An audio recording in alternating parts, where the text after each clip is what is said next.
வணக்கம் ஸ்டூடெண்ட்ஸ். நான் உங்க சுபாஷினி மிஸ் பேசுறேன். இப்ப வந்து நம்ம 10ஆம் வகுப்பு அறிவியல் பாடத்துல பாடம் 4 மின்னோட்டவியலை பத்தி படிக்க போறோம். வாங்க இப்ப நம்ம வந்து லெசன்குள்ள போலாம். புக்ல வந்து பேஜ் நம்பர் 43 எடுத்து வச்சுக்கோங்க. அறிமுகத்துல என்ன கொடுத்திருக்காங்கன்னா, நம்ம ஏற்கனவே கீழ் வகுப்புல எதை பத்தி படிச்சிருக்கோம் அப்படின்னா, மின்சாரம்னா என்ன அப்படின்றத பத்தி படிச்சிருக்கோம். அது மட்டும் இல்ல, ஒரு கடத்தி வழியா மின்னூட்டங்களுடைய இயக்கத்தை பத்தி நம்ம சொல்றதுதான் என்னன்னு பாத்தீங்கன்னா, மின்னோட்டம் அப்படிங்கிறதையும் சொல்லியிருக்காங்க. அடுத்தது மின்னோட்டம் என்பது ஒரு வகையான ஆற்றல். அப்போ அது என்னது? ஒரு வகையான ஆற்றல். அந்த ஆற்றல் இருந்தா மட்டும்தான் என்ன ஆகும் அப்படின்னா, உங்களுக்கு வந்து கடத்தி வழியா மின்னூட்டங்கள் எந்த அளவுக்கு இயங்குதுன்றத நம்ம பார்த்துக்கலாம். மின்னோட்டத்தின் பயன்களையும் நம் அன்றாட வாழ்வின் இன்றியமையாததையும் தவிர்க்க முடியாதவையாக இருக்கிறது. அதாவது மின்னோட்டம் நம்ம கரண்ட் இல்லைன்னா, எலக்ட்ரிசிட்டி இல்லைன்னா நம்மளால இப்ப இருக்கவே முடியாது அப்படின்ற ஒரு சூழ்நிலையில இருக்கு. அதோட இன்றியமையாததாகவும் ஆயிடுத்து. அது மட்டும் இல்ல, அதை தவிர்க்க முடியாத ஒரு சூழ்நிலையிலயும் நம்ம இருக்கோம். நெக்ஸ்ட் வீடுகள், கல்வி நிறுவனங்கள், மருத்துவமனைகள் மற்றும் தொழில்நுட்பங்கள் எல்லாத்துலயுமே நம்ம என்ன பண்றோம் போன்றவற்றில் மின்னோட்டத்தின் பயன்கள் பற்றி நீங்கள் அறிந்திருப்பீர்கள். எங்கெங்கெல்லாம் நம்ம வீடுகள்ல யூஸ் பண்றோம், கல்வி நிறுவனங்கள், அப்புறம் மருத்துவமனை, அது மட்டும் இல்ல தொழிற்சாலைகள் எல்லாத்துலயுமே நம்ம வந்து மின்னோட்டத்தின் பயன்களை நம்ம வந்து ஏற்கனவே பார்த்திருக்கோம். அது திருப்பி நம்ம இன்னும் விரிவா என்னென்ன இருக்குன்றது நம்ம ஏற்கனவே 6 to 9th பார்த்திருக்கோம். அது மட்டும் இல்லாம இந்த பாடத்துல நம்ம என்ன படிக்க போறோம்னா, இப்பாடத்தில் மின்னோட்டம் பற்றியும் மின்னோட்டத்தினால் ஏற்படும் விளைவுகள் பற்றியும் பார்க்க போகிறோம். அப்போ 2 விஷயத்த பார்க்க போறோம். மின்னோட்டம்னா என்ன, அதுக்கப்புறம் மின்னோட்டத்தில் ஏற்படும் விளைவுகள், அதோடைய விளைவுகள் என்ன அப்படிங்கறத பத்தி பார்க்க போறோம். இப்ப வாங்க என்ன அப்படிங்கறத ஃபர்ஸ்ட் சொல்லி கொடுத்துறேன். ஒரு கடத்தின்னும் போது கண்டிப்பா வந்து கரண்ட் பாஸ் ஆவறதுன்னு அர்த்தம் இல்லையா? ஒரு கடத்தி அதை வந்து எது எடுத்துக்கிறோம்னா தாமிர கம்பியை எடுத்துக்கிறோம். சோ கடத்தின்னு எதை சொல்றோம் அப்படின்னு பாத்தீங்கன்னா, தாமிர கம்பி வழியாக பாயும் மின்னோட்டங்கள் எலக்ட்ரான்கள் இயக்கமே மின்னோட்டம் ஆகும். சோ இந்த கான்செப்ட் நல்லா புரிஞ்சுக்கோங்க. ஒரு கடத்தினா தாமிர கம்பி, ஒரு கம்பி எடுத்துக்கோங்க. அது வழியா மின்னூட்டங்கள் எது பாஸ் ஆகுது? மின்னூட்டங்கள் பாஸ் ஆகுது. மின்னூட்டங்கள்லாம் எதை குறிக்குது? எலக்ட்ரான்கள் தான் மின்னூட்டங்களை குறிக்குது. அது உள்ள இருக்க எலக்ட்ரான்கள் இயக்கமே மின்னோட்டம் ஆகும். சோ இது 2 மார்க்ல கேட்டாலும் எழுத தெரியணும் மின்னோட்டம்னா என்னன்றது. ஓகேவா? நெக்ஸ்ட் வந்து ஒரு கால்வாய் வழியாக ஓடும் நீரை போல் அல்லது உயர் அழுத்த பகுதியிலிருந்து குறைந்த பகுதியை நோக்கி வீசும் காற்றை போல் எலக்ட்ரான்கள் கடத்தியின் வழியாக பாய்ந்து செல்வதை மின்னோட்டம் என்கிறோம். என்ன சொல்ல வராங்கன்னா, இப்போ ஒரு கால்வாய் இருக்குன்னா எங்க எப்படி நீரோட்டம் இருக்கும்? அதாவது ஓ, அதாவது உயர் நீரோட்டத்துல இருந்து கால்வாய் வழியாக ஓடும் நீரை போல் எப்படி போவோம்? ஜாஸ்தி ஹைட் ஜாஸ்தியா இருக்கிறதுல இருந்து கம்மி எங்க கம்மியா எங்க இருக்கோ அது வழியா நீரோட்டம் போவோம் இல்லையா? அது போலயும் அதே மாதிரி உயர் அழுத்த பகுதியிலிருந்து குறைந்த அழுத்த பகுதியை நோக்கி வீசும் காற்றை போல் காற்று என்ன பண்றோம்? உயர் அழுத்த பகுதியில இருந்து எங்க கம்மியா இருக்கோ அதை நோக்கி வீசும் காற்று. அது போல எலக்ட்ரான்கள் என்ன பண்ணுமா? கடத்தின் வழியாக பாய்ந்து செல்வம். அந்த கடத்தி இருக்குல்ல, தாமிர கம்பின்னு சொன்னேன் இல்லையா? அது வழியா எலக்ட்ரான்கள் எது ஜாஸ்தியில இருந்து என்ன பண்ணுது? அப்படியே வந்து கம்மி வழியா பாஸ் ஆகி போயிட்டு இருக்கு. அடுத்தது மின்னோட்டத்தின் திசையானது எலக்ட்ரான்களின் இயக்கத்திற்கு எதிர் திசையில், அதாவது மின்னோட்டத்து திசையை நம்ம பார்க்கும்போது மின்னோட்டத்தின் திசை நல்லா ஞாபகம் வச்சுக்கோ. பார்க்கும்போது எலக்ட்ரான்களின் இயக்கத்திற்கு எதிர் திசையில வச்சுக்கணும். எலக்ட்ரான்களின் இயக்கத்தில் எதிர் திசையிலையும் உயர் மின்னழுத்தத்தில் இருக்கும் போது நேர்மின் முனையில் இருந்து குறைந்த மின்னழுத்தத்தில் இருக்கும் எதிர்முனையை நோக்கி இருக்கும். ஓகே, இது வந்து நான் உங்களுக்கு அந்த படத்துலோட சொல்லித்தரேன். அப்போ உங்களுக்கு நல்லா புரியும் என்ன சொல்ல வராங்க அப்படின்னு பாத்தீங்கன்னா, மின்னோட்டத்தின் திசை அப்படின்னும் போதே உங்களுக்கு எலக்ட்ரான் எப்படி நகருதோ அந்த திசைக்கு எதிர் திசையில இருக்கும் அப்படின்னு சொல்லிட்டாங்க. ஆனா நம்ம வந்து உயர் மின் அழுத்தத்தில் இருக்கும் நேர்மின் முனை, நேர்மின் எதிர்மின் என்ன பாசிட்டிவ் நெகட்டிவ்னு சொல்லுவாங்கல்ல. ஆனா நம்ம குறிக்கும் போது என்ன பண்றோம்? பாசிட்டிவ்ல இருந்து நெகட்டிவ் போற மாதிரி தான் நம்ம எப்பவுமே போடுறோம். நேர்முனையிலிருந்து குறைந்த மின் அழுத்தத்தில் இருக்கும் எதிர்முனையை நோக்கி இருக்கும், உயர் மின்னழுத்தத்தில் இருக்கும் அப்படின்றத சொல்லியிருக்காங்க. சோ மின்னோட்டத்தின் திசையானது எலக்ட்ரான்கள் இயக்கத்திற்கு எதிர் திசையில், இது ஒரு பாயிண்ட் முடிஞ்சிச்சு. மின்னோட்டத்தின் திசையானது எதுல இருக்கும்? எலக்ட்ரான்களின் இயக்கத்திற்கு எதிர் திசையிலையும் உயர் மின்னழுத்தத்தில் இருக்கும் நேர்மின் முனையிலிருந்து குறைந்த மின்னழுத்தத்தில் இருக்கும் எதிர்முனையை நோக்கி இருக்கும். அது மட்டும் இல்ல, எப்படி இருக்கும் அப்படின்னு பாத்தீங்கன்னா பாசிட்டிவ் நெகட்டிவ்னா பாசிட்டிவ்ல இருந்து நெகட்டிவ்க்கு இருக்கும் அப்படின்ட்டாங்க. நெக்ஸ்ட் இதனை படம் 4.1 விளக்குகிறது. அது என்னன்னு பார்ப்போம். இப்ப இங்க பாருங்க. இதுல பாத்தீங்கன்னா இதுதான் பிளஸ், இது வந்து மைனஸ். ஆக்சுவலா வந்து என்ன ஆகும், இதுதான் வந்து என்னன்னு பாத்தீங்கன்னா தாமிர கம்பி, இதுதான் வந்து ஒரு கடத்தி. நான் வந்து இத என்ன பண்றேன், இப்போ இதுல கரண்ட் பாஸ் ஆகும்போது என்ன ஆகும் அப்படின்னு பாத்தீங்கன்னா, எலக்ட்ரான்கள் ஒரு இடத்துல இருந்து இன்னொரு இடத்துக்கு போகும். எலக்ட்ரான்கள் அப்படின்னும் போது என்ன ஆகும், இங்க இருக்க எலக்ட்ரான்கள் தான் இல்லையா. எலக்ட்ரான் எங்க இருக்கு, மைனஸ் கிட்டக்கையும் இருக்கு இல்லையா. இந்த எலக்ட்ரான்கள் என்ன பண்ணுதுன்னா, இங்க இருந்து இப்படி போயிட்டு இது உள்ள அப்படியே நடந்துட்டு இருக்கு, இந்த கம்பியில நடந்துட்டு இருக்கு. என்ன நடந்துட்டு இருக்கு, இந்த எலக்ட்ரான்கள் மூவ்மெண்ட் இருக்கு, இப்படிதான் மூவ்மெண்ட் இருக்கு. ஆனா உங்களுக்கு காட்டும் போது எப்படி காட்டுவாங்க அப்படின்னு பாத்தீங்கன்னா, வழியானது இதோ பாருங்க, மைனஸ் பிளஸ் இருக்கா, இப்படி போறது உங்களுக்கு காட்டுறது எப்படி இருக்காங்கன்னா, எலக்ட்ரான் பாயும் திசை வந்து ஆப்போசிட் டைரக்ஷன்ல இருக்கு அப்படின்றத சொல்றாங்க. பாரு, மின்னோட்டத்தின் திசையானது எலக்ட்ரான் இயக்கத்திற்கு எதிர் திசையில் இருக்கும். எலக்ட்ரான்கள் போற வழி போறது என்னவோ இப்படின்னும் போது அதோடைய ஆப்போசிட் டைரக்ஷன்ல இருக்கு அப்படி. ஓகேமா, இப்ப நம்ம வந்து மின்னோட்டத்தின் வரையறை பத்தி பார்க்க போறோம். 4.1.1 உங்க புக்ல வந்து பாத்தீங்கன்னா பேஜ் நம்பர் 43ல இருக்கு. மின்னோட்டம் I என்னும் எழுத்தால் குறிக்கப்பட்டது. மின்னோட்டம் அப்படின்னாலே நீங்க எந்த லெட்டரால மென்ஷன் பண்ணணும் அப்படின்னு பாத்தீங்கன்னா I அப்படிங்கிற எழுத்தால தான் நீங்க வந்து அதை மென்ஷன் பண்ணணும். கடத்தி ஒன்றின் ஒரு பகுதியின் வழியே மின்னூட்டங்கள் பாயும் வீதம் மின்னோட்டம் என வரையறுக்கப்படுகிறது. ஒரு கடத்தி இருக்குன்னா அதுல ஒரு பகுதி இருக்கு இல்லையா, அதன் வழியே பாயும் மின்னூட்டங்கள், அதன் வழியே பாயும் மின்னூட்டங்களின் வீதம் தான் மின்னோட்டம் என வரையறுக்கப்படுகிறது. இது நான் உங்களுக்கு புரியும்படி சொல்லித்தரேன். ஃபார் எக்ஸாம்பிள், இப்ப இதுதான் வந்து ஒரு பேட்டரி இருக்குன்னு வச்சுக்கோங்க. இப்ப இதுல என்ன ஆகுது அப்படின்னு பாத்தீங்கன்னா, இதுதான் வந்து கடத்தி சரியா, அதோ இங்க வரைஞ்சிருக்கேன் இல்லையா, இது வந்து கடத்தி. ஸோ இங்க பேட்டரி இருக்கு, இது பாசிட்டிவ் இது நெகட்டிவ்னு வச்சுப்போம். இப்ப இங்க என்ன ஆகும் அப்படின்னு பாத்தீங்கன்னா, இப்போ இந்த இடத்துல எலக்ட்ரான்ஸ் வந்து என்ன ஆகும், நெகட்டிவ் இருக்கு இல்லையா, இந்த நெகட்டிவ்ல இருந்து எலக்ட்ரான்ஸ்கள் என்ன பண்ணும், அப்படியே மூவ் ஆகும், இங்க இருந்து மூவ் ஆகி போகும். ஃபார் இப்படியே மூவ் ஆகி போயிட்டு திருப்பி என்ன பண்ணும் அப்படின்னு பாத்தீங்கன்னா இங்க பாசிட்டிவ்க்கு வரும். ஆக்சுவலா வந்து எலக்ட்ரான்கள் வந்து நெகட்டிவ்ல இருந்து இப்படி பாசிட்டிவ் போகும். நம்ம வந்து கரண்ட்டுடைய திசையை எப்போ குறிப்பிட்டாலும் நம்ம என்ன பண்றோம், பிளஸ்ல இருந்து மைனஸ் போற மாதிரி தான் நம்ம வந்து என்ன பண்றோம், போடுவோம், குறியானது அப்படிதான் போடுவோம் சரியா. ஆனா எலக்ட்ரான்கள் வந்து என்ன, இங்க இருந்து மூவ் ஆகி இந்த இந்த இது இருக்கு இல்லையா, அதாவது என்ன சொல்ல வர்றது, கடத்தி இருக்கு இல்லையா, இந்த கடத்தியில ஏற்கனவே என்ன பண்ணும் அப்படின்னு பாத்தீங்கன்னா பாசிட்டிவ் அயான்ஸ் இருக்கும். அந்த அயான்ஸ் வந்து இந்த நெகட்டிவ் அயான் இருக்கு இல்லையா, நெகட்டிவ் அயானோட இணை புரிஞ்சுதான் இது என்ன பண்ணும், இப்படியே கடத்திட்டே இருக்கும்.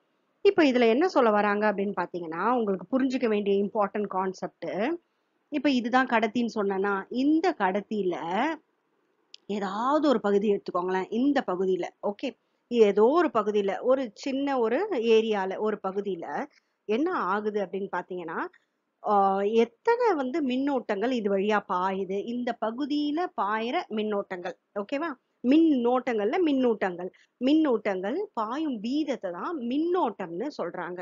சோ எவ்வளவு நேரம் இந்த ஒரு பகுதியில இந்த ஏரியால எத்தனை வந்து மின்னூட்டங்கள் பாயிற வீதத்தை நம்ம என்னன்னு சொல்றோம் அப்படின்னு பாத்தீங்கன்னா மின்னோட்டம் அப்படின்னு சொல்றோம். அதுதான் வந்து நம்ம மின்னோட்டம், அதாவது I அப்படிங்கிற கரண்ட் அப்படின்னா மின்னோட்டம்னா I அப்படின்னு குறியிடுறோம். இது என்ன அது வழியா பாயிறது அப்படிங்கறத நீங்க நினைக்கலாம். இன்னும் உங்களுக்கு புரிஞ்சுக்கிறபடி சொல்றேன் நானு. இப்ப இந்த இடத்துல என்ன அப்படின்னு பாத்தீங்கன்னா, இப்ப இங்க நெகட்டிவ்ல இருந்து இங்க வந்து எலக்ட்ரான்கள் மூவ் ஆகி இங்க வந்துட்டே இருக்கா. இந்த எலக்ட்ரான்கள் வரும்போது ஒரு சின்ன இந்த ஏரியால என்ன ஆகுது அப்படின்னு பாத்தீங்கன்னா, இந்த எலக்ட்ரான்கள் இங்க பாஸ் ஆகி திருப்பி இங்க வந்து வருது. இந்த இடத்துல நான் பல்ப் வச்சிருந்தேன்னா அந்த பல்ப் என்ன பண்ணும், இந்த எலக்ட்ரான்கள் வரும்போது அந்த ஆற்றல் எடுத்துட்டு பல்பானது என்ன பண்ணும், இங்க எரியும். கரெக்ட் தானே, இந்த இடத்துல பல்பு எரியும். ஸோ இதுதான் வந்து உங்களுக்கு இப்படி சொல்லிட்டு இருக்காங்க. இதே வந்து இப்போ என்ன, மின்னூட்டங்கள் பாயும் வீதம் அப்படின்னும் போது உங்களுக்கு வந்து எலக்ட்ரான்னு நம்ம பேச முடியாது சரியா. எலக்ட்ரான்னு உங்களுக்கு புரியறதுக்காக சொல்றேன். ஆனா இங்க வந்து என்னன்னா மின்னூட்டங்கள் கூலும் அப்படின்னு சொல்லுவாங்க இல்லையா, அந்த மின்னூட்டங்கள், இந்த மின்னூட்டங்கள் எவ்வளவு நேரத்துக்கு, அதாவது ஒரு ஒரு சின்ன ஏரியால எத்தனை எத்தனை செகண்ட்ஸ், அதாவது செகண்ட்ஸ் நான் எத்தனை வினாடிக்கு வந்து இந்த சார்ஜ் ஆனது கிராஸ் ஆகுது அப்படின்ற கணக்கை எடுக்கிறது தான் மின்னூட்டம் அப்படிங்கிறத சொல்றாங்க சரியா. இந்த ஏரியால அந்த சார்ஜ்ன்னு சொல்றோம் இல்லையா, கூலும்னு சொல்லுவோம்ல, எத்தனை கூலும் கூலும் எலக்ட்ரான்கள் வந்து அது வழியா போயிட்டு உங்களுக்கு வந்து எப்படி கரண்ட் வருது அப்படிங்கிறதுக்கு சொல்றதுக்கு தான் இந்த மின்னூட்டம் அப்படிங்கறது சொல்லியிருக்காங்க. அதாவது ஓரலகு நேரத்தில், இப்ப நான் சொன்னேன்ல டைமை பத்தி பேசினேன் இல்லையா, ஓரலகு நேரத்தில் கடத்தியின் ஒரு குறுக்கு வெட்டு பகுதியில், நான் காமிச்சேன் பாரு, இந்த குறுக்கு வெட்டு பகுதியில் கடந்து செல்லும் மின்னூட்டங்களின் அளவு மின்னோட்டமாகும். அந்த ஒரு சின்ன ஏரியால கடந்து செல்லும், இந்த ஏரியா இருக்கு இல்லையா, இதுல கடந்து செல்லும் அந்த குறுக்கு வெட்டு பகுதியை கடந்து செல்லும் மின்னூட்டங்களின் அளவு தான், இது வழியா கடந்து செல்ற மின்னூட்டங்கள் சார்ஜ் இருக்கு இல்லையா, அதுதான் வந்து மின்னோட்டம் அப்படின்னு சொல்றாங்க. ஒரு கடத்தியின் குறுக்கு வெட்டு பகுதியின் வழியாக Q அளவு மின்னூட்டம் T காலத்தில் கடந்து சென்றால் அதில் பாயும் மின்னோட்டமானது. இப்ப நான் என்ன சொல்லிட்டேன் உங்களுக்கு, இதே வந்து உங்களுக்கு நான் காமிக்கிறேன் பாருங்க. இப்ப வந்து இதுல இதுதான் வந்து இந்த இடம் சொன்னேன் இல்லையா, ஒரு ஒரு குறுக்கு வெட்டு பாதையில, இதுல என்னன்னா Q அளவு என்னாவது மின்னோட்டம் சார்ஜ் Q அளவு மின்னோட்டமும் எவ்வளவு நேரம் எடுத்துக்குது, T காலத்தில் கடந்து சென்றால், ஒரு ஃபிராக்ஷன் ஆஃப் செகண்ட் சொல்லுவாங்கல்ல, சிட்டிக்க போடுற நேரத்துல கடந்து செல்லுது, T காலத்தில் கடந்து சென்றால் அதில் பாயும் மின்னோட்டமா, அப்போ மின்னோட்டம் என்னவா இருக்கும் அப்படின்னா I is equal to Q by T. அப்போ I உடைய வேல்யூ என்ன ஆயிடுது, I is equal to Q by T ன்னு ஆயிடுது. ஓகேவா? இப்போ அடுத்தது மின்னோட்டத்தின் அலகை பத்தி பார்க்க போறோம். மின்னோட்டத்தின் அலகுனா என்ன அப்படின்னா, மின்னோட்டம் SI அலகு ஆம்பியர். SI அலகு என்ன, ஆம்பியர். அதோடைய SI அலகு என்ன, ஆம்பியர். நல்லா ஞாபகம் வச்சுக்கோங்க. அதாவது I is equal to Q by T ன்னு பார்த்தோமா, Qனா என்ன, சார்ஜ்னு வரும், Tனா என்ன, டைம்னு வரும் இல்லையா, அதை தான் வந்து இங்க என்ன சொல்றாங்க, I is equal to Q by T. உங்க புக்ல வந்து பேஜ் நம்பர் 43ல கொடுத்துருப்பாங்க. ஓகேவா? இது வரைக்கும் நல்லா படிச்சுக்கோங்க. I equal to Q by T, இது 2 மார்க்ல வரலாம். ஸோ இது வெரி இம்பார்ட்டன்ட், அப்படியே நீங்க உங்க புக்ல வந்து குறிச்சுக்கோங்க. 43ல I equal to Q by T box போட்டுக்கோங்க. சரியாமா? அந்த லாஸ்ட் 3 லைன் இருக்கு பாரு, அதோட அப்படியே எழுதணும். ஒரு கடத்தியின் குறுக்கு வெட்டு பகுதியின் வழியாக Q அளவு மின்னோட்டம் T காலத்தில் கடந்து சென்றால் அதில் பாயும் மின்னோட்டமானது I is equal to Q by T அப்படின்றத நிறுத்திட்டு இப்போ பேஜை திருப்புங்க. மின்னோட்டத்தின் SI அலகு என்ன அப்படின்னு பாத்தீங்கன்னா ஆம்பியர்னு இருக்கும்.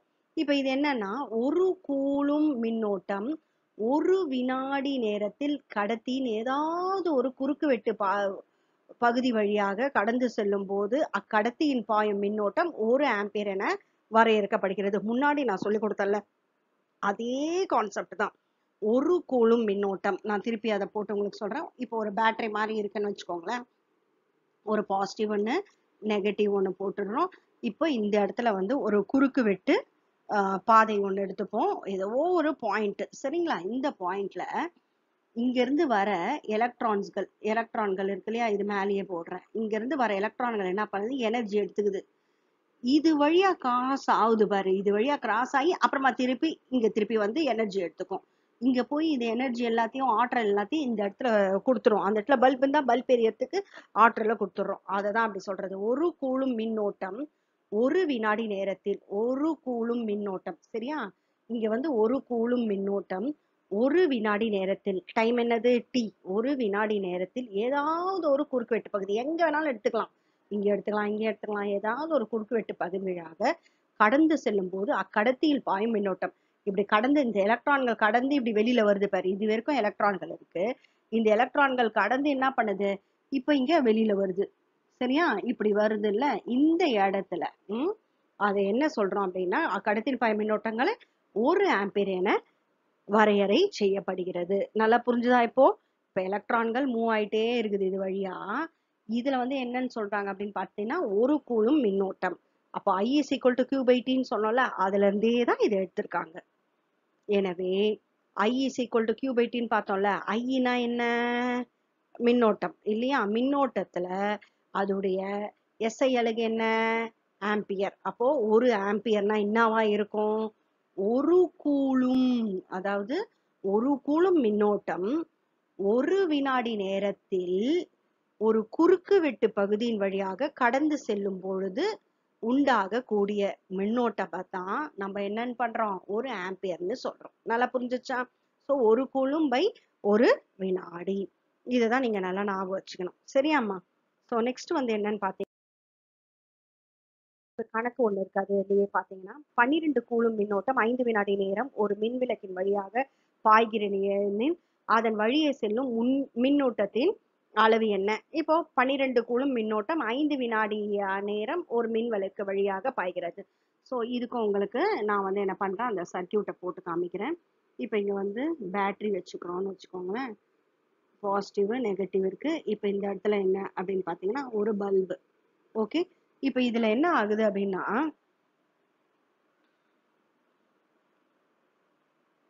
இருங்க வரேன். உங்களுக்கு கலர் மாத்தி காமிக்கிறேன் நானு. ஸோ ஒரு வந்து என்ன ஆகும், இப்போ இங்க இருந்து எலக்ட்ரான்கள் என்ன பண்ணுது, மூவ் ஆகி வருது. எலக்ட்ரான்கள்ன்றது இந்த இது எடுத்துக்குது. ஒரு கூலும் என்ன பண்ணும், இந்த இடத்துல வரும்போது, இந்த குறுக்குவெட்டு தோட்டத்துல வரும்போது ஒரு கூலும் சார்ஜ் எடுத்துக்குது. இது சார்ஜ் எடுத்துக்கிட்டு என்ன பண்ணும், இந்த பல்பை வந்து எரிய வைக்கும். எரிய வச்சுட்டு திருப்பி என்ன பண்ணும், வெளியில வந்து வரும். ஓகே. வெளியில அதே எலக்ட்ரான்கள் வெளியில இப்படி வந்து திருப்பி என்ன பண்ணும், இங்க சேர்ந்துரும். திருப்பி அதே சார்ஜ் ஆயிட்டு இப்படி இந்த ப்ராசஸ் வந்து அப்படியே நடந்துட்டே இருக்கும்னு சொல்றாங்க இல்லையா. இப்போ இந்த இடத்துல ஒரு கூலும் மின்னோட்டம், அப்போ மின்னோட்டம் எவ்வளவு கொடுத்திருக்காங்க அப்படின்னு பாத்தீங்கன்னா, ஒரு கூலும் மின்னோட்டம் ஒரு 12 கூலும் மின்னோட்டம் எவ்வளவு, 12 கூலும் மின்னோட்டம் பாயுது. அப்புறம் 5 வினாடி நேரம் டைம். 12 கூலும் மின்னோட்டம்னா என்ன, சார்ஜ் தான் சொல்றாங்க.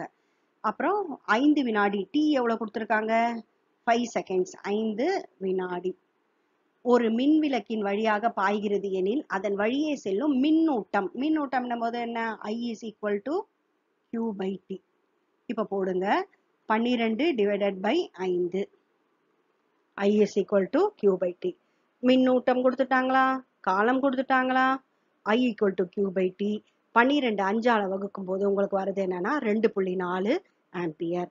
இதை நீங்க வந்து இது எழுதும் போது யூனிட்டோ சேர்த்து எழுதணும், ஆம்பியரோட எழுதணும். ஏன்னா ஐக்கு என்ன, மின்னோட்டத்துக்கு என்ன வரும் பாத்தீங்கன்னா உங்களுக்கு வந்து SI அலகு ஆம்பியர்.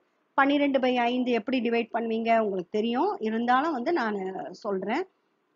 இது வந்து 5 2s are 10, 2 புள்ளி வச்சு 0 போட்டுப்பேன், 5 4s are 20. ஓகேவா. So 2.4 ampere. புரிஞ்சிச்சா நல்லா? இதுல ஏதாவது டவுட் இருக்கா உங்களுக்கு? ஓகே. நெக்ஸ்ட் வந்து என்ன அப்படின்னு பாத்தீங்கன்னா என்னன்னு சொல்லி தர போறேன். மின்சுற்று என்பது மின்னோட்டத்தின் தன் வழியே செல்ல அனுமதிக்க பல மின் கூறுகளின் வலையமைப்பு கொண்டு உருவாக்கப்பட்ட ஒரு மூடிய சுற்று அல்லது பாதை. இப்போ மின் சுற்றுனா என்ன அப்படின்னு உங்களுக்கு ஈஸியா சொல்லணும் அப்படின்னா, நம்ம வந்து ஒரு சர்க்கிள்ல வந்து லைனா ஒரு 6 பேர் கை கோத்து கை கோத்து கை கோத்து அப்படியே சுத்திட்டே இருக்கோம்னு வச்சுக்கோங்களேன். ராட்டினத்துல எல்லாம் நம்ம சுத்துவோம் இல்லையா, அது மாதிரி கை கோத்து சுத்திட்டு இருக்கோம். இதுல வந்து ஒரு செயின் நம்ம கையை எடுத்துட்டா கூட திருப்பி என்ன பண்ணுவாங்க, அடுத்த 5 பேர் கை கோத்து சுத்திட்டு இருக்கோம். அப்புறமா என்ன பண்றோம், ரிங்கா ரிங்கா ரோசஸ் விளையாடுவோம் இல்லையா, அந்த மாதிரி தான் சொல்ல வரேன். ஒருத்தர் எடுத்துட்டா மீதி 4 பேர், திருப்பி 2 பேர் எடுத்துட்டா 4 பேர்ல இருந்து ஒருத்தர் போயிட்டா 3 பேர், அப்புறமா 2 பேர், அப்புறம் தனியா ஒருத்தர். அந்த மாதிரி ஒரு சுற்று. அதாவது மின் சுற்றுனா என்னன்னா, தன்னுடைய மின்னோட்டத்தை அது வழியா கொண்டு செல்லும். எப்படி 5 பேர் இருக்கீங்கன்னா 5 பேர் வழியா கொண்டு செல்லி பல மின் கூறுகளின் வலையமைப்பு.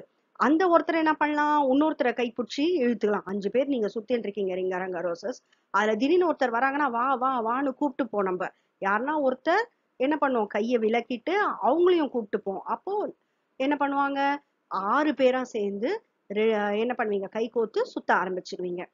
அது ஒரு மூடிய சுற்றுப்பாதை. இது வந்து உங்களுக்கு எக்ஸாம்பிளுக்காக சொல்றேன். இப்ப மெயினா வந்து உங்களுக்கு இங்க புரியும்படி நான் உங்களுக்கு சர்க்கியூட்டே வரைஞ்சு காமிக்கிறேன். இப்ப இங்க பாத்தீங்கன்னா பாசிட்டிவ் நெகட்டிவ்னு ஒரு பேட்டரியை நான் பெரிய கோடு வந்து எதுக்காக அப்படின்னா பாசிட்டிவும், சின்ன கோடு எதுக்காக போடுறேன்னா நெகட்டிவ் அப்படின்றதுக்காகவும் போடுறேன். இப்ப இதுல என்ன ஆகுது அப்படின்னு பாத்தீங்கன்னா, ஒரு பல்பை வச்சு நம்ம என்ன பண்ணலாம் அப்படின்னு பாத்தீங்கன்னா, ஒரு மின் சுற்று, ரொம்ப எளிமையான ஒரு மின் சுற்று வரைகிறேன் அப்படின்னா, ஒரு வெரி சிம்பிள் சர்க்கியூட் அப்படின்னு அர்த்தம். எளிமையான மின் சுற்று. இந்த இடத்துல என்ன பண்ணிக்க போறேன் அப்படின்னு பாத்தீங்கன்னா, இந்த இடத்துல ஒரு பல்பு, இந்த இடத்துல நான் என்ன பண்ண போறேன், சாவி, ஸ்விட்ச், அதை தான் சாவின்னு சொல்றோம். ஓகேவா. இந்த ஸ்விட்ச் வந்து குறியீடு என்ன பண்ணனா, பிராக்கெட் போட்டு இப்படி ஒரு பிராக்கெட் போட்டு புள்ளி வச்சீங்கன்னா உங்களுக்கு வந்து ஸ்விட்ச் குறியீடு மூடியது திறந்ததுன்னுவாங்க. அதை நான் பின்னாடி வரும் திருப்பி சொல்றேன் உங்களுக்கு. அப்புறம் இந்த இடத்துல சும்மா பல்புக்காக உங்களுக்கு போட்டிருக்கேன். இந்த பல்பு வந்து எரியறது அப்படின்னா நீங்க இப்படி போட போறீங்க. ஓகேவா. இப்போ இதுல என்ன அப்படின்னு பாத்தீங்கன்னா உங்களுக்கு வந்து கரண்ட் ஆனது பாயும் போது எப்படி நடக்கும். ஸோ இந்த எலக்ட்ரான்கள் போது வருது, தென் வந்து ஸ்விட்ச் நீங்க ப்ரெஸ் பண்ணும்போது உங்களுக்கு பல்பையும் திருப்பி ஸ்விட்சை வந்து எடுத்துட்ட உடனே பல்பானது என்ன ஆயிடும், ஸ்விட்ச் ஆஃப் பண்ண உடனே பல்பானது க்ளோஸ் ஆயிடும். அப்படிங்கிறது தான் ஒரு எளிமையா ஒரு விஷயத்த நீ புரிய வைக்கிற, அது பேர் தான் மின் சுற்று. ஆனா அதுக்கு தேவையானது என்னென்ன, ஸ்விட்ச் கண்டிப்பா தேவை, பேட்டரின்றது கண்டிப்பா தேவை, அப்புறமா இதை கனெக்ட் பண்றதுக்கு ஒயர் போட்டிருக்கேன் இல்லையா, கோடு மாதிரி போட்டிருக்கேன்ல, கோடு கிடையாது, ஒரு கடத்தியானது கண்டிப்பா தேவை. அது மட்டும் இல்ல, பல்புனா பல்பு தேவை. இப்போ பல்பே தான் வைக்கணும். ஃபார் எக்ஸாம்பிள் நம்ம வீட்ல ஃபேன் இருக்கு, ஃப்ரிட்ஜ் இருக்கு, டிவி இருக்கு, எல்லாத்துக்கும் என்ன பண்ணோம், தேவையான அளவு கரண்ட் தான் எடுத்துக்கும். ஒண்ணுக்கு 5 ஆம்பியர் எடுத்துக்கும், ஒண்ணுக்கு 15 ஆம்பியர் எடுத்துக்கும், மிக்சிக்கு வேற, கிரைண்டருக்கு வேற. அப்படி இருக்கும்போது நம்ம என்ன பண்றோம் அப்படின்னா, மின் தடை அப்படின்றத போடுறோம். தேவையான அளவு கரண்ட் நீ எடுத்துக்கோ. நான் கரண்ட்னா ஒன்னாதான் வரும், ஒரு பொருளுக்கு எவ்வளவு தேவையோ அதை மட்டும் எடுத்துக்கோங்க அப்படின்னும் போது மின் தடை அப்படின்றத வச்சு ஒரு சுற்றை வந்து வரைவாங்க. மின் தடை அப்படின்னும் போது என்னன்னா, இப்படி உங்களுக்கு வந்து இப்படி இப்படி இப்படி இந்த குறியில போடுவாங்க. அந்த மின் தடை என்ன பண்ணும் அப்படின்னு பாத்தீங்கன்னா, உங்களுக்கு தேவையான அளவு கரண்ட்டை கொடுக்கும். பல்புக்கு தேவையா அவ்வளவு கொடுக்கும், அப்புறம் வந்து ஃபேனுக்கு எவ்வளவு வேணுமோ அதை கொடுக்கும், மிக்சிக்கு எவ்வளவு வேணுமோ அதை கொடுத்துட்டு மீதியை வந்து அது வந்து என்ன பண்ணும், அந்த மின் சாதனம் கெட்டு போகாம பழுதடையாம பாத்துக்கிறதுக்கு உங்களுக்கு உதவியா இருக்கும். சரியாம்மா? அதாவது மின்சுற்று என்பது மின்னூட்டத்தின் தன் வழியே செல்ல அனுமதிக்கும் பல மின்கூறுகள், நான் சொன்னேன் தெரியுமா, எது வேணாலும் எடுத்துக்கலாம், பல மின்கூறுகளின் வடிவமைப்பை கொண்டு உருவாக்கப்பட்ட ஒரு மூடிய சுற்று, க்ளோஸ்டு சர்க்கியூட்னு சொல்லுவாங்க, மூடிய சுற்று அல்லது பாதையாகும். மின் சாதனங்களையும் மின்னூட்டத்தின் மூலமாக மின்கலத்தையும் இணைக்கும் பாதையை மின் கம்பிகள் பயன்படுகின்றன. அதாவது எப்படி மின் சாதனம்னு சொன்னேன் இல்லையா, லைட்டு, பல்பு, ஃபேனு, இதெல்லாம் வந்து நம்ம வீட்டுல உபயோகப்படுத்துறது. இதே மாதிரி இங்க என்ன வரலாம், உங்களுக்கு பல்ப் எடுத்துக்கலாம், பேட்டரி எடுத்துக்கலாம். இதெல்லாம் வந்து கனெக்ட் பண்றதுக்கு என்ன தேவைன்னா மின் கம்பியானது தேவை. மின்கலம், மின் விளக்கு, சாவி ஆகியவற்றை கொண்டு உருவாக்கப்பட்ட ஒரு எளிய மின் சுற்று. ஏற்கனவே போட்டு உங்களுக்கு நான் திருப்பி காமிக்கிறேன். இப்ப நான் போட்டது இருக்கு இல்லையா, நான் உங்களுக்கு ரொம்ப எளிமையா போட்டு காமிச்சேன். இதுதான் என்னது, பேட்டரி, பிளஸ் மைனஸ்.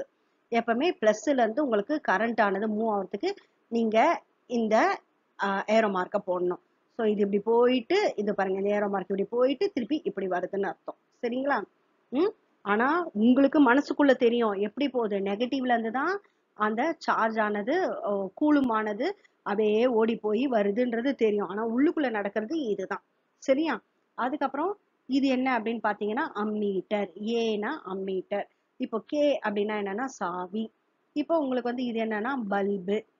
ஓகேவா? இது என்ன அப்படின்னா மின்தடை. ஸோ ஒரு எளிய மின் சுற்று வரைக அப்படின்னு உங்களை வந்து எக்ஸாம்ல கேட்டாங்கன்னா நீ வரைய வேண்டியது, எடுத்தோடனே பாசிட்டிவ் நெகட்டிவ் போடுற, அதுக்கப்புறம் ஒரு அம்மீட்டரை பொருத்துற. அம்மீட்டர் வந்து எவ்வளவு கரண்ட்டை நீ வந்து எடுத்துக்குது அப்படின்றத காட்டும், என்ன காட்டக்கூடிய கருவி. அப்புறமா கீயை வந்து பொருத்துற, கீயை பொருத்திட்டு என்ன பண்ற, அப்படியே மின் தடை இருக்கு, அதுக்கப்புறம் பக்கத்துல வந்து ஒரு பல்ப் இருக்கு, அதோட கனெக்ட் பண்ணி இங்க அப்ல போனீங்கன்னா இப்படியே தானே வருது, இங்க டவுன்ல வரும் ஏரோ மார்க், அவ்வளவுதான். ஓகேவா? இதை வரைஞ்சாலே உங்களுக்கு அப்படியே 2 மார்க் வரும். ஸோ மற்றதெல்லாம் எழுதிக்கலாம் நீ. இது என்ன, சும்மா 4 ஓம்னு கொடுத்துருக்காங்க, ஆக்சுவலா இது 6 ரெசிஸ்டன்ஸ், இது பேட்டரி பிடி இப்படின்னு போட்டாலே போதும். இங்க கண்டிப்பா இது போடுங்க, இந்த இடத்துல மைனஸும் இந்த இடத்துல பிளஸும் போட்டுக்கோங்க. சரியா?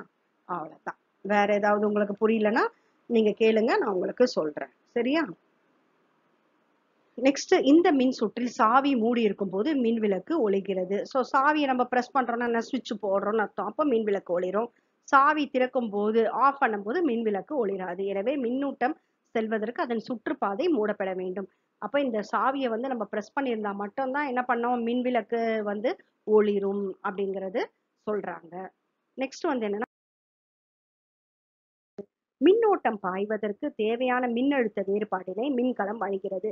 அது என்னது மின்கலம், மின்னழுத்த வேறுபாடு அப்படின்னு நீங்க யோசிக்கலாம். இன்னும் ஈஸியா உங்களுக்கு புரிய வைக்க திருப்பி நம்ம அதே படத்தை எடுத்துக்கிறேன். இது என்னது, ஒரு பேட்டரி. இந்த பேட்டரியில இருந்து தான் நம்ம என்ன பண்றோம், ஒரு ஜஸ்ட் வந்து ஒரு கடத்தியை வச்சு போறோம். இது என்னன்னா, இந்த இடத்துல பிளஸ் குறியும் இந்த இடத்துல மைனஸ் குறியும் இருக்கு. ஒரு பேட்டரியிலேயே பிளஸும் இருக்கு மைனஸும் இருக்கு. இததான் என்ன பண்றாங்க அப்படின்னு பாத்தீங்கன்னா, இந்த மின் அழுத்த வேறுபாடு காரணமாக, இந்த மின்னழுத்த வேறுபாடு இங்க இருக்கு இல்லையா, இந்த வேறுபாடு காரணமாக என்ன ஆகுது அப்படின்னு பாத்தீங்கன்னா, எலக்ட்ரான்கள் மைனஸ் வந்து இங்க வெளியில வந்து ஆல்ரெடி இந்த கடத்தியில வந்து பிளஸ் அயான் இருக்கும். அதனால இது வந்து ஈர்க்கப்பட்டு திருப்பி அப்படியே சுற்றி அந்த ஆற்றலை எடுத்துன்னு சுற்றி திருப்பி பிளஸுக்கு வரும். திருப்பி வந்து மைனஸ்ல இருந்து இந்த விஷயம் தான் இங்க நடந்துட்டு இருக்கு. இததான் இங்க சொல்றாங்க. மின்னோட்டம் பாய்வதற்கு, அதாவது கரண்ட் பாஸ் ஆகணும்னா தேவையான மின்னழுத்த வேறுபாட்டினை எவ்வளவு வந்து மின்னழுத்த வேறுபாடு தேவையோ மின்கலம் வழங்குகிறது. எல்லாத்தையும் கொடுக்கறது யாரு? இந்த மின்கலம் தான், பேட்டரி தான், சோர்ஸ் தான் சொல்லுவாங்க. சரியா? பேட்டரி தான் எல்லாமே கொடுக்குது. இந்த மின்ன பிளஸ் மைனஸ் இருக்குல்ல, இதுதான் மின்னழுத்த வேறுபாட்டினை. இங்க ரெண்டுத்துல இருக்க வேறுபாடு காரணமாக எலக்ட்ரான்கள் வெளிவருது. இந்த எலக்ட்ரான்கள் என்ன பண்ணுது? இந்த கடத்தியின் மூலயமா பாஸ் ஆகி திருப்பி உங்களுக்கு ஈர்க்கப்பட்டு திருப்பி தேவையான பொருள் இங்க என்னென்ன வைக்கிறியோ அதுக்கு கொடுத்து அதை ஒளிர வைக்குது. இல்லைன்னா திருப்பி வந்து அதோடைய சார்ஜ் மொத்தத்தையும் இழந்து திருப்பி பிளஸுக்கு வந்துடும். அதே மாதிரி மாத்தி மாத்தி மாத்தி பிளஸ் மைனஸ்ங்கிறத உங்களுக்கு புரிய வைக்கிறதுக்காக தான் இதை சொல்றேன். சரியாம்மா? ஸோ நெக்ஸ்ட் வந்து என்ன அப்படின்னு பாத்தீங்கன்னா, எலக்ட்ரான் மின்கலத்தின் எதிர்மின் முனையில் இருந்து நேர்மின் முனைக்கு செல்கிறது. எலக்ட்ரான்கள் எப்படி போகுது? எதிர்மின் முனையிலிருந்து நேர்மின், அதாவது எதிர்மின்னா நெகட்டிவ் டைரக்ஷன்ல இருந்து உங்களுக்கு வந்து பாசிட்டிவ் டைரக்ஷன் வழியா எலக்ட்ரான்கள் மூவ் ஆகுது. எலக்ட்ரானை பத்தி கேட்டால், எலக்ட்ரான்னாலே நெகட்டிவ் தானம்மா. அப்போ அந்த நெகட்டிவ் அப்படின்னும் போது நெகட்டிவ் எப்படி இருக்குன்னா, உங்களுக்கு இன்னும் புரியும்படி உங்க புக்ல போட்ட மாதிரியே போடலாம். இது பாசிட்டிவ், இது நெகட்டிவ்னா, இது ஒரு சர்க்கியூட்ல சும்மா இதுல ஒன்றும் இல்லை, இது சிம்பிள் சர்க்கியூட் மாதிரி போட்டிருக்கேன். இப்போ இதுல என்ன ஆகும்? இது ஒரு கடத்தின்னு வச்சுக்கோங்களேன். இங்க நெகட்டிவ்ல இருந்து தான் என்ன பண்ணுமா? எலக்ட்ரான்கள் மூவ் ஆகும். நெகட்டிவ்ல இருந்து எலக்ட்ரான்கள் மூவ் ஆகும். மின்கலம் எதிர்மின் முனை, எதிர்மின் இது என்ன பண்ணுது? நேர்மின் முனைக்கு செல்கிறது. இது எதிர்மின், இது நேர்மின். அங்கிருந்து மூவ் ஆகி இப்படி போகுது. எலக்ட்ரான்களுடைய டைரக்ஷன் இந்த சைடு இருந்ததுன்னா கரண்ட்டுடைய டைரக்ஷன் ஆப்போசிட்ல இருக்கும். மின்னோட்டத்தின் திசையானது நேர்மின் முனையிலிருந்து அல்லது எதிர்மின் முனைக்கு செல்லும். அப்போ கரண்ட்டுடைய டைரக்ஷன் என்ன? நம்ம குறிக்கும் போது எப்பவே என்ன சொன்னேன்? பாசிட்டிவ்ல இருந்து நெகட்டிவ் போடுங்க அப்படின்னு சொன்னேன். சரியா? எனவே மின்னோட்டத்தின் திசையானது ஒரு மின் சுற்றில் நேர்மின் முனையிலிருந்து எதிர்மின் முனையை நோக்கி வரும். இதைதான் நான் சொன்னேன். மின்னோட்டத்தின் திசை எப்படி இருக்கும்? ஒரு மின் சுற்றுல நேர்ல இருந்து, அதுதான் ஏரோ மார்க் போட்டிருக்கேன் பாருங்க. இப்படியும் போடலாம், இல்ல இப்படியும் போடலாம் நீங்க. சரியா? எப்படி போட்டாலும் உங்களுக்கு வந்து மார்க் கொடுப்பாங்க. நெக்ஸ்ட் அப்படின்னா என்னன்னா, படம் 4.2 காட்டப்பட்டுள்ள மின்சுற்றில் மின்கலம், மின்விளக்கு மற்றும் சாவி போன்ற பல மின்கூறுகள் உள்ளன. நம்ம முன்னாடி ஒரு டயக்ராம் வரைஞ்சு காமிச்சோம் இல்லையாமா, அதுலதான் இருக்கு.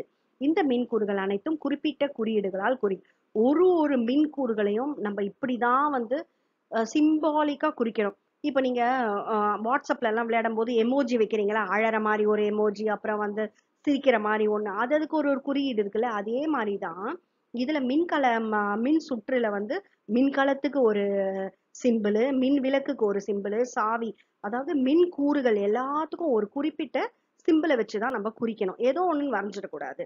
இந்த குறியீடை பயன்படுத்தி ஒரு மின் சுற்றினை அமைப்பது எளிது. பொதுவாக பயன்படுத்தும் சில மின்கூறுகளும் அவற்றின் குறியீடுகளும் அட்டைவணையில கொடுத்திருக்கேன், அதை பார்க்கலாம். ஸோ மின்கூறுகளின் குறியீடுகளை பத்தி இப்ப பார்க்க போறோம். இதை ஃபர்ஸ்ட் கொஞ்சம் நல்லா கவனிச்சுக்கோங்க. மின் தடையாக்கி உங்க புக்ல பேஜ் நம்பர் 44ல இருக்கு. மின் தடையாக்கி அப்படின்னா நீங்க அந்த குறி போட வேண்டியது இதுதான். அதாவது எப்படி போடணும்? இப்படி அப் அண்ட் டவுன் மாதிரி போடணும். இது எதுக்கு? மின் சுற்றில் பாயும் மின்னோட்டத்தின் அளவை நிர்ணயம் செய்யப்படுகிறது. இவ்வளவு கரண்ட் தேவை, அது வரைக்கும் நீ எடுத்துக்கோ அப்படின்னு சொல்லுது. மின் தடை மாற்றி அப்படின்னா என்னன்னா, இதே மாதிரி வரைஞ்சிட்டு நடுவுல ஒரு கோடு போடணும். இதோ இங்க போட்டு வச்சிருக்காங்க பாரு, நடுவுல ஒரு ஏரோ மார்க் மாதிரி போடலாம். அது ரொம்ப ஈஸி. அப்படி இல்லைனாலும் இதே மாதிரி வரைஞ்சிட்டு இப்படி ஒரு டவுன் ஏரோ போட்டு இப்படி போடலாம். இதுவும் வந்து மின் தடை மாற்றி. இதோடைய வேலை என்னன்னா, ரெகுலேட்டர் மாதிரி கரண்ட் நமக்கு வந்து ஃபேன்ல வந்து 1 2 3 4ன்னு வச்சுக்கோங்களேன், அந்த மாதிரி மின்னோட்டத்தின் அளவை தேர்ந்தெடுக்க பயன்படுகிறது. இவ்வளவு கரண்ட் எனக்கு இப்போதைக்கு ஃபேன் ஸ்லோவா போதும்னா 1ல வச்சுப்பேன் நானு. இல்ல எனக்கு ரொம்ப வேத்து போகுதுன்னா 5ல வச்சுப்பேன். மின்னோட்டத்தின் அளவை தேர்ந்தெடுக்க. ஓகேவா? அடுத்தது அம்மீட்டர். அம்மீட்டர்னா என்னன்னா, மின்னோட்டத்தினை அளவிட. எவ்வளவு கரண்ட் நான் உனக்கு அனுப்புறேன், எவ்வளவு கரண்ட் இந்த இந்த ஒரு மின் சாதனம் எரியறதுக்கோ இல்ல வந்து பயன்படுத்துறதுக்கோ அனுப்புறேன் அப்படிங்கறதான் வந்து அம்மீட்டருடைய அளவை காட்டும். 2 வோல்ட் 2 வோல்ட் அமிச்சியா, 3 4 5 6 அப்படின்னு சொல்லிட்டு உங்களுக்கு எந்த அளவுக்கு கரண்ட்டை வந்து நீங்க அமிச்சிங்க அப்படின்றத காமிக்கும். அப்புறம் வோல்ட் மீட்டர்னா என்னன்னா மின்னழுத்த வேறுபாட்டினை அளவிட அது உள்ள சோர்ஸ்ன்னு சொன்னோம் இல்லையா, பேட்டரின்னு சொன்னா பிளஸ் மைனஸ் 6 வோல்ட் பேட்டரி எடுத்துக்கலாம், 12 வோல்ட் பேட்டரி எடுத்துக்கலாம். அது எவ்வளவு இருக்கு, எந்த அளவுக்கு வேறுபாடு இருக்கு அப்படின்றத அளவிட மின்னழுத்த வேறுபாடுனே அளவிட. கரண்ட் அம்மீட்டர் வந்து என்ன 2 ஆம்ஸ் 4 ஆம்ஸ் 5 ஆம்ஸ்ன்னு இருக்கு இல்லையா, மின்னோட்டத்தினை அளவிட. கரண்ட்னாலே நீங்க வந்து என்ன பண்ணீங்க, ஐன்றத ஞாபகம் வச்சுப்பீங்க. மின்னழுத்த வேறுபாடை அளவிட அப்படின்னும் போது வி வோல்ட். சரியா? ஸோ கரண்ட்டை வந்து எவ்வளோ ஆம்ஸ் சேஞ்சஸ் வருது, 2 ஆம்ஸ் தேவையா 3 ஆம்ஸ் தேவையா அப்படின்றது ஐல வரும். எதுல வரும்? அம்மீட்டருடைய வேலை. வோல்ட் மீட்டர் என்ன பண்ணும், 2 வோல்ட் 6 வோல்ட் 7 வோல்ட் 8 வோல்ட் எந்த வோல்ட் வேறுபாடு இருக்கு, மின்னழுத்த வேறுபாடு இருக்கு, அதை அளவிட வோல்ட் மீட்டர். சரியாம்மா? அடுத்தது கேல்னோமீட்டருடைய வேலை என்ன தெரியுமா? கேல்னோமீட்டருக்கு ஜி போடணும். ஸோ கரண்ட்ன்னும் போது அம்மீட்டர் ஏ ஞாபகம் வச்சுக்கோங்க, ஏ போட்டு ஒரு வட்டம் போட்டு ஏ போடணும். வோல்ட் மீட்டர்னா வி போட்டு ஒரு வட்டம் போடணும்.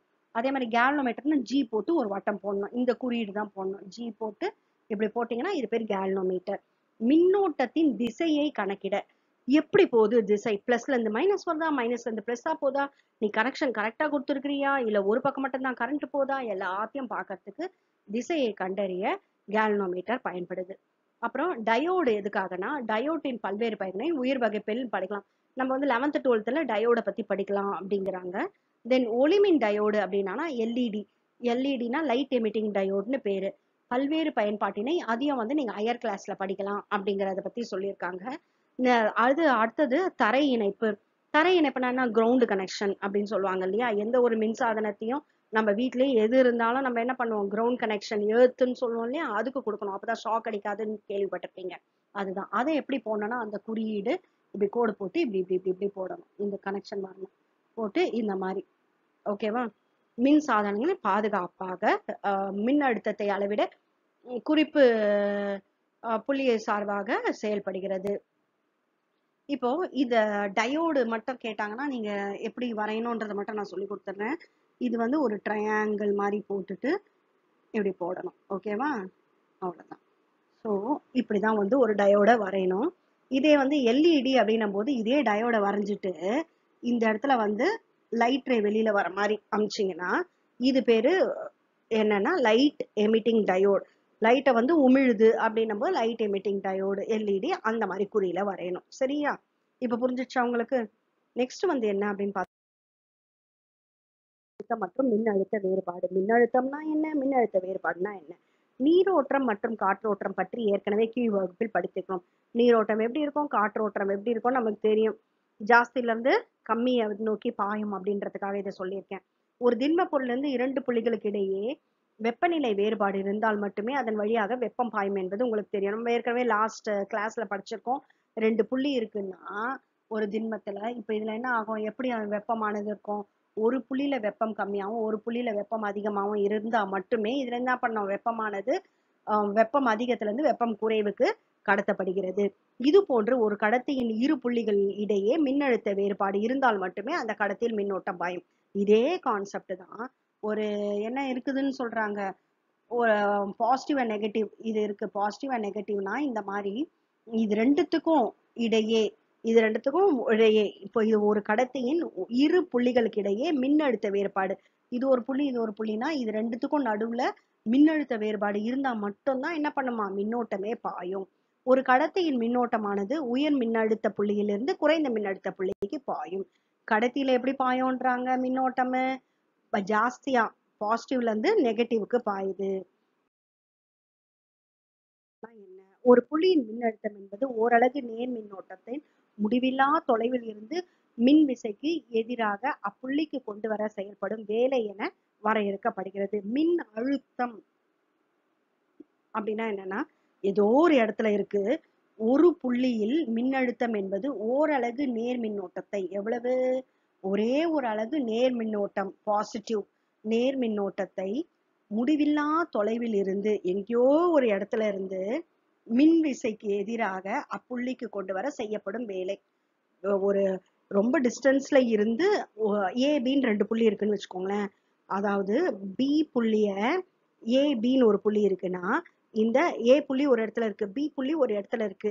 இத முடிவில்லா தொலைவில் இருந்து மின் விசைக்கு எதிராக அப்புள்ளிக்கு கொண்டு வர பில இருந்து பி எங்கேயோ இருக்குது, ஏ ஒரு இடத்துல இருக்குன்னா ஏல இருந்து வர அந்த என்ன சொல்றா மின்னோட்டத்தினை முடிவில்லா தொலைவில் இருக்கும் மின் விசைக்கு எதிராக அப்புள்ளிக்கு கொண்டு வர பில இருந்து ஏக்கு கொண்டு வர செய்யப்படும் வேலை தான் வந்து என்னன்னு சொல்றாங்க அப்படின்னு பாத்தீங்கன்னா மின்னழுத்தம். வேறுபாடு அப்படின்னும் போது இரு புள்ளிகளுக்கு இடையே உள்ள மின்னழுத்த வேறுபாடு என்பது ஒரு புள்ளியிலிருந்து மற்றொரு புள்ளிக்கு ஓரளவு நேர் மின்னோட்டத்தினை மின்விலக்கு விசைக்கு எதிராக நகர்த்தப்பட செய்யப்படும் வேலை. இது எதுனா இங்க முன்னாடி சொல்லி கொடுத்ததே தான், ஆனா மின் விலக்கு விசைக்கு எதிராக மின்விலக்கு விசைக்கு எதிராக நகர்த்தப்பட செய்யப்படும் வேலை அப்படின்றத எக்ஸ்ட்ராவா நீங்க ஆட் பண்ணணும். சரிங்களாமா? இப்போ 2 பாயிண்ட், ஏ ஒரு பாயிண்ட், பி ஒரு பாயிண்ட் இருக்குன்றத நீங்க நல்லா ஞாபகம் வச்சுக்கோங்க. அதை வச்சுட்டு தான் நீங்க வந்து இதை படிக்கும் போது தெரியும் இரு புள்ளிகள் இடையே உள்ள மின்னழுத்த வேறுபாடு. ஒரு பாயிண்ட் ஏ, ஒரு பாயிண்ட் பி, A1 B1 உள்ள மின்னழுத்த வேறுபாடு என்பது, இதற்கு உள்ள மின்னழுத்த வேறுபாடு என்பது ஒரு புள்ளியிலிருந்து மற்றொரு புள்ளிக்கு, இந்த ஒரு புள்ளியிலிருந்து இன்னொரு புள்ளிக்கு ஓரளவு நேர் மின்னோட்டத்தை, எவ்வளவு கூலும் எடுத்துக்குது சார்ஜ், நேர் மின்னோட்டத்தை மின்விலக்கு விசைக்கு எதிராக மின்விலக்கு விசை விலக்கு விசைக்கு எதிராக நகர்த்தப்பட செய்யப்படும் வேலை. ஓகேவா? அந்த மின்விலக்கு விசை என்பது very very very very important. அதுக்கு எதிராக செய்யப்படும் வேலை அப்படின்றாங்க. இப்ப எலக்ட்ரான்ஸ் மூவ் ஆகுதுன்னு சொன்னேன் இல்லையா, அதே தான், அந்த கான்செப்ட் தான் இங்க கொண்டு வராங்க. எலக்ட்ரான் வந்து என்ன பண்ணுது, நெகட்டிவ்ல இருந்து அப்படியே மூவ் ஆகி பாசிட்டிவ்ல போகுது. ஆனா நீங்க வந்து எழுதும் போது என்ன பண்ணுவீங்க, எப்பவுமே பாசிட்டிவ்ல இருந்து நெகட்டிவ் போற மாதிரி தான் டைரக்ஷனை போடுவீங்க இல்லையா? அப்போ அதே மாதிரி இங்க என்ன ஞாபகம் வச்சுக்கோங்க, ஏல இருந்து பி 2 பாயிண்ட் இருக்கு. இது ரெண்டுத்துக்கும் எப்படின்னா ஒரு புள்ளியிலிருந்து மற்றொரு புள்ளிக்கு ஓரளவு நேர் மின்னோட்டத்தினை மின்விலக்கு விசைக்கு எதிராக நடத்த செய்யப்படும் வேலை. இப்போ இதே வந்து இங்க திருப்பி வந்து சார்ஜ் கொடுத்து உங்களுக்கு காமிச்சிருக்காங்க. ஏபின்னு 2 பாயிண்ட், Q என்ற மின்னோட்டத்தை A என்ற புள்ளியிலிருந்து B என்ற புள்ளிக்கு நகர்த்த உள்ளதாக கருதும். இப்போ என்ன பண்றோம், Q அப்படிங்கிற மின்னோட்டம் சார்ஜ் இருக்கா, A புள்ளியில இருந்து B புள்ளிக்கு நகர்த்தணும். இந்த மின்னோட்டம் ஏயிலிருந்து பிக்கு நகர்த்துவதற்கு இந்த கியூவை இங்கிருந்து கியூவை இந்த இடத்துல இருந்து பிக்கு நகர்த்துவதற்கு செய்யப்படும் வேலை என்னன்னா டபிள்யூ. அப்போ ஏக்கும் பிக்கும் இடையே உள்ள மின்னழுத்த வேறுபாடு எப்படி நம்ம போடலாம்னா, மின்னழுத்த வேறுபாடு V is equal to செய்யப்பட்ட வேலை பை மின்னூட்டம் W by Q. அப்போ V is equal to என்ன பண்ணிக்கணும், W by Q அப்படின்னு ஞாபகம் வச்சுக்கோங்க. சரியா? V is equal to W by Q. வேறுபாடு இரண்டு புள்ளிகளுக்கு இடையே உள்ள மின்னழுத்தங்களின் வேறுபாட்டை மின்னழுத்த வேறுபாடு என கூறலாம். முன்னாடி காமிச்சல்ல படத்தை, ஏக்கும் பிக்கும் இடையே உள்ள மின்னழுத்த வேறுபாட்டினை நம்ம மின்னழுத்த வேறுபாடுன்னு கூப்பிடலாம். அப்போ வோல்டேஜ் விஏவும் விபி என்ற இரு புள்ளிகளை கொண்டு இப்ப என்ன பண்ண போறோம், 2 புள்ளி சொன்னல ஏ பின்னு இருக்கு, இதுல வந்து இங்க இருக்க வோல்டேஜ் விஏவும் இங்க இருக்க பின்னும் வச்சுக்கிறோம். விஏ விபி என்ற இரு என்பது புள்ளி ஏ மற்றும் பியில் உள்ள மின் அழுத்தங்கள். இங்க இருக்க மின்னழுத்தம் விஏவும் பில இருக்க மின்னழுத்தம் வந்து விபினும் கொண்டா இடையே உள்ள வேறுபாடு தான் மின்னழுத்த வேறுபாடு. அப்படி இருந்ததுன்னா V is equal to VA minus VB. V அந்த மின்னழுத்த வேறுபாடு எப்படி எந்த வேல்யூ வரும்னா VA minus VBன்னு எப்போ போடுவேன், எது பெருசா இருந்தா, VA பெரியதாக இருந்தால் VA minus VBன்னு போடுவேன். இதே VA சிறியதாக இருந்தால் VB minus VAன்னு போடுவேன். சரியா? அவ்வளவுதான். இங்க என்ன கொடுத்துருக்காங்கன்னா, இப்ப VB பெருசா இருந்தா VBயை ஃபர்ஸ்ட்ல போடுன்னு சொல்லியிருக்காங்க. ரெண்டும் ஒண்ணுதான். ஸோ VA பெருசா இருந்ததுன்னா VA மைனஸ் VB போடுவீங்க. இதே வந்து VB உடைய அளவு பெருசா இருந்ததுன்னா VB மைனஸ் VAன்னு போடுவீங்க. நெக்ஸ்ட் வந்து என்னன்னா என்ன, மின்னழுத்தம் மற்றும் மின்னழுத்த வேறுபாட்டினை அலகு என்ன அப்படின்னு பாத்தீங்கன்னா வோல்ட். இதை வந்து எதனால சொல்லுவோம், மின்னழுத்தம் மற்றும் மின்னழுத்த வேறுபாடு இது ரெண்டுத்துடைய அலகு என்னன்னா வோல்ட். ஒரு கூலும் நேர் மின்னோட்டத்தை ஒரு புள்ளியிலிருந்து மற்றொரு புள்ளிக்கு மின்விசைக்கு எதிராக எடுத்து செல்ல செய்யப்படும் வேலையின் அளவு ஒரு ஜூல். அதாவது ஒரு பாயிண்ட்ல இருந்து இன்னொரு பாயிண்ட் ஏல இருந்து பிக்கு எடுத்து செல்லணும், எதை, சார்ஜ் கியூவை எடுத்துட்டு போகும்போது செய்யப்படும் வேலை இருக்கு இல்லையா, செய்யப்படும் வேலை என்ன அப்படின்னா அதோடைய அளவு எவ்வளவு அப்படின்னா 1 ஜூல் அப்படின்னு சொல்றாங்க. சரியா? அப்புள்ளிகளுக்கு இடையே உள்ள மின்னழுத்த வேறுபாடு 1 வோல்ட். 1 வோல்ட். ஏக்கும் பிக்கும் உள்ள மின்னழுத்த வேறுபாடு 1 வோல்ட். அப்போ 1 வோல்ட் என்னன்னு கூப்பிடலாம் அப்படின்னு பாத்தீங்கன்னா 1 ஜூல்/1 கூலும். 1 வோல்ட் என்னன்னு கூப்பிடலாம் இஸ் ஈக்குவல் டு 1 ஜூல்/1 கூலும்.